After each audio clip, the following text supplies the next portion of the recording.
The Philippines is making history this week, this month, after the Catholic Bishops' Conference of the Philippines launched a very ambitious plan to implement the vision and teachings of Pope Francis' encyclical Laudato Si.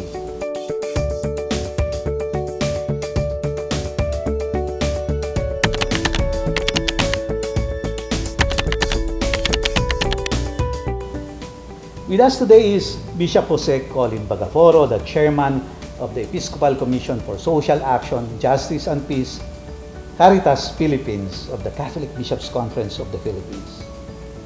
Bishop, what did you launch this week and why is it historic? Well, number one, this morning we launched Laudato Si. And what makes this unique and for the first time,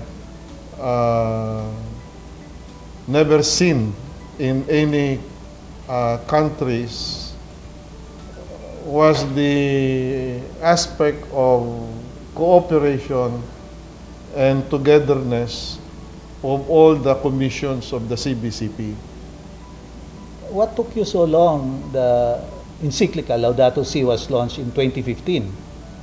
Well, the reason for that was we were waiting for some guidelines, implementing guidelines or some instructions on how this would be implemented. However, as early as 2018, the Catholic Bishops' Conference of the Philippines had already given the go signal that the Commission on Social Action, Justice and Peace would be the one to handle this program of implementation for the churches here in the Philippines. At this time, we have realized that we have not taken care well of our Mother Earth. Despite the 500 years of Christianity, we have destroyed much of our, much of our nature. does this mean a confession that we sinned against the environment? Well, I would say yes. This is a public admission that we have, committed, quotation mark, violence, and we have abused our nature, our Mother Earth. And therefore, it's about time. The call is, it's now or never. Now we have to take care of our environment. We have to pay what we have done in the past. And if we are not going to do it now, There will be no 500 years. there might be no more 500 years. No that, more 500 years in the yes, future. yes. Speaking of environmental issues, of ecological issues, next year will be election year.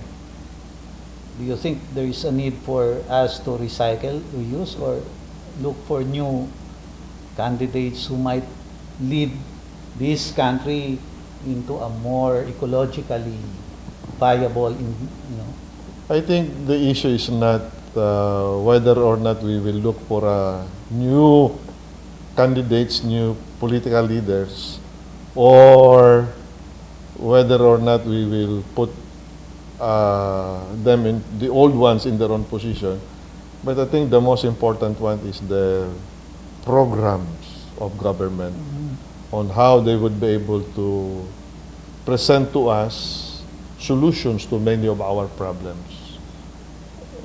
Meaning, what contribution can they do, in terms of solving many of our problems, and in particular, our ecological problems. And I think that is where we would like to appeal to our voters, especially to the youth of today, that they should look on candidates that are keen in addressing our environmental issues.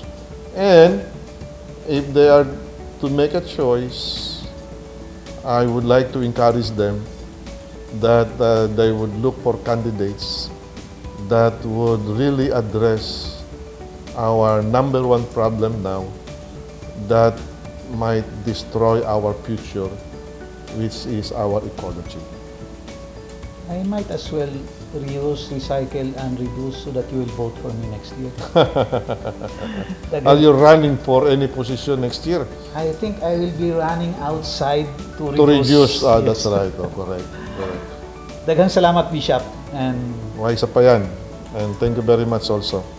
and from the beautiful Philippines, this is Up Close with Joe Torres.